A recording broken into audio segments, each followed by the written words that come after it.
सभी का स्वागत है हमारे YouTube channel MK teaching point में। बात करेंगे ओबीसी आरक्षण हाईकोर्ट के फैसले से विपक्ष में बेचैनी क्यों है, क्योंकि 69,000 शिक्षक भर्ती में चुप्पी अब पड़ेगी भारी।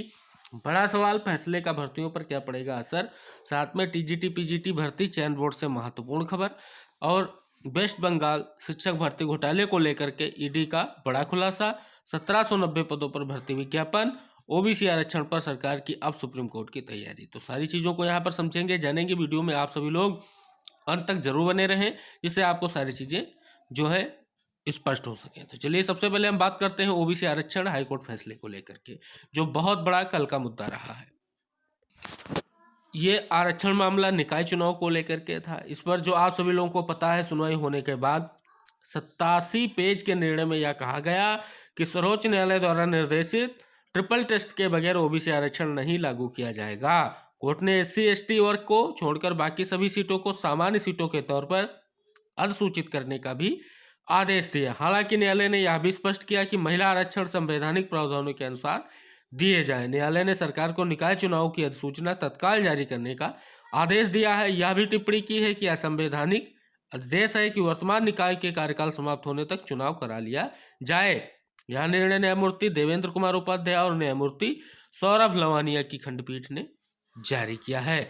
और ये जो आप सभी लोगों की याचिकाएं थी, वो वैभव पांडे समेत कुल 93 याचिकाओं पर एक साथ सुनवाई करते हुए पारित किया गया है। न्यायालय ने 12 दिसंबर 2022 के उस आदेश को भी निरस्त कर दिया जिसमें निकायों का कार्यकाल समाप्त होने पर इनके बैंक अकाउंट प्रशासकीय अधिकारियों के नियंत्रण में दे दिए गए थे। अब यहाँ पर जो है आयोग बनाकर पहले ओबीसी को आरक्षण, फिर चुनाव योगी, ये कोई आपका फैसला आया है। और उसके बाद इसमें स्पष्ट रूप से फैसले में कहा गया है कि आप चुनाव को करवाइए, निकाय चुनाव को, और जो SC और ST की सीटें हैं उनके अलावा जितनी भी सीटें हैं वो सभी जो है अनारक्षित मानी जाएंगी। अब बात सामने निकल कर आई विपक्षियों की। विपक्ष की तरफ से लगातार हमले हो रहे हैं और ये हमले इसलिए किए जा रहे हैं कि सरकार यहाँ पर ओबीसी आरक्षण को खत्म कर देना चाह रही है। इस चीज़ को लेकर के यहाँ पर बहुत सारी चीज़ें हुई हैं और आप सभी लोगों को पता है कि इसी के कारण से दिक्कतें पैदा हुई हैं। अब बात कर लेते हैं क्या है ट्रिपल टेस्ट। शीर्ष अदालत के निर्णय के तहत ट्रिपल टेस्ट में स्थानीय निकाय चुनाव में ओबीसी आरक्षण दिए जाने के एक समर्पित आयोग का गठन किया जाता है, जो निकायों में पिछड़ेपन की प्रकृति व प्रभाव की जांच करता है।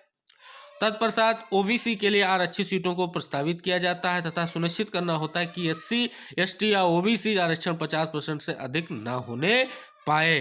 तो आप सभी लोगों को पता है ये बहुत ही बड़ी बात है और बहुत बड़ा झटका जो है हाईकोर्ट से लगा है सरकार को, क्योंकि सरकार यहाँ पर चाह रही थी कि चुनाव जल्दी से हो जाएगा, लेकिन अब सरकार की चीज़ों पर पानी फिर गया। अब बात करेंगे विपक्ष का हो हल्ला क्यों मचा हुआ है। क्योंकि आप सभी लोगों को पता है 69,000 शिक्षक भर्ती का अब राग अलापना चालू कर दिया विपक्षी पार्टियों ने। क्योंकि आप सभी लोगों को पता है 69,000 शिक्षक भर्ती में भी आरक्षण की घोटाले की मांग को लेकर के अभ्यर्थियों ने बहुत सारे प्रदर्शन किए। कहीं पर किसी भी पार्टी ने सहयोग ना के बराबर दिया और कोई भी चीज़ यहाँ पर स्पष्ट रूप से जो है अपना उपस्थिति ना दर्ज कराई और ना ही बात की। केवल माननीय अनुप्रिया मैम के द्वारा इस चीज़ को लेकर के लगातार सार्वजनिक मौक़ों पर उठाया गया, लेकिन यूपी की सबसे महत्वपूर्ण विपक्ष की पार्टी ने किसी भी तरीके से इस बात को नहीं रखा, लेकिन कल अपने ट्विटर हैंडल पर 69,000 शिक्षक भर्ती का राग अलापा। तो यही बात सामने निकल कर आई है कि 69,000 शिक्षक भर्ती में जो चुप्पी साधी वो भारी पड़ेगी। आगे बढ़ेंगे। अब आपके जितने भी अभ्यर्थी हैं उनके मन में एक सवाल उत्पन्न हो रहा है कि इसका जो असर, ये जो आर्डर आया है, जो फैसला आया है, इसका जो है क्या असर पड़ेगा आपकी जो भर्तियां हैं, शिक्षक भर्ती हो चाहे कोई भी भर्ती हो, उसको लेकर के। तो उसके पर भी हम स्पष्ट करेंगे। यहाँ आप देख सकते हैं लिखा गया है कि निकाय आरक्षण नौकरी शिक्षा से इतर है। यानी हाईकोर्ट ने निर्णय में कहा है कि यह किस्मत का निर्णय 12 वर्ष पुराना है। इस मामले में यूपी सरकार भी पक्षकार थी और उसकी ओर से दलीलें भी दी गई थी, जो ये मामला आप सभी लोगों का आया है। अब बात सामने यही निकल कर आ रही है कि जो ये निर्णय लिया गया है इसका क्या आप सभी लोगों का जो है जो फैसला है इसका कितना असर आपकी नौकरियों को लेकर के पड़ेगा। तो सरकार की ओर से याचिकाओं को खारिज किए जाने की मांग करते हुए दलील दी गई कि याचिकाओं के म्यूनिसिपैलिटीज एक्ट के धारा 9 एवं म्यूनिसिपल कॉरपोरेशन के धारा 7 को चुनौती दी, जबकि इन्हीं प्रावधानों के तहत सरकार ओबीसी आरक्षण को लागू किया है। यह भी दलील दी गई कि पब्लिक सर्विसेज यानी SC ST OBC के लिए आरक्षण एक्ट 1994 की अनुसूची 1 के तहत OBC जातियों को की जो सूची है उसी के आधार पर आरक्षण दिया जाए। ये सारी चीज़ें की गई, लेकिन यहाँ पर लिखा गया है कि जो ये निकाय चुनाव का आरक्षण है ये नौकरी वाले और सभी चीज़ों से, ये नौकरी और शिक्षा में जो आरक्षण मिलता है उससे इतर है। तो इसमें शैक्षिक आधार पर कोई चीज़ नहीं होनी चाहिए। आप सभी लोग आश्वस्त रहें, इससे आप सभी लोगों को कोई दिक्कत नहीं होने वाली है। अब सबसे बड़ी अपडेट सामने निकल कर आई है TGT PGT भर्ती को लेकर के, जिसमें आप सभी लोगों को पता है अभी आप सभी लोगों की जो आप सभी लोग की जो भर्ती विज्ञापन निकला था, यानी 4163 पदों के सापेक्ष में 13 लाख अभ्यर्थियों ने आवेदन किया है। अभी तक जो है यहाँ पर कोई भी परीक्षा डेट नहीं इशू हो चुकी है। तो उसके कारण क्या है यहाँ पर स्पष्ट किया गया। उत्तर प्रदेश माध्यमिक शिक्षा सेवा चयन बोर्ड वर्तमान सदस्य विहीन है। 8 अप्रैल 2022 को सभी 5 सदस्यों के कार्यकाल पूरा हुआ। नए सदस्यों के इंतजार में 8 माह से अधिक का समय बीत गया, लेकिन नियुक्त नहीं हुई। इसके चलते TGT PGT भर्ती 2022 अटकी हुई। आवेदन लेने के 6 माह बाद भी चयन बोर्ड परीक्षा तिथि नहीं घोषित कर सका है। उत्तर प्रदेश माध्यमिक शिक्षा सेवा चयन बोर्ड के सभी 5 सदस्यों का कार्यकाल 8 अप्रैल 2022 को पूरा हो गया। इसके बाद सदस्यों के लिए आवेदन लिए गए हैं, लेकिन अभी तक सदस्य नियुक्त नहीं हुए हैं। इस बीच चयन बोर्ड ने जून में TGT PGT 2022 का विज्ञापन जारी कर दिया। TGT PGT के 3539 और PGT के यानी TGT के 3539 और PGT के 624 यानी कुल 4163 पदों के लिए आवेदन लिए गए। जुलाई में आवेदन प्रक्रिया पूरी हुई। 4163 पदों के सापेक्ष में 13 लाख अभ्यर्थियों ने आवेदन किया।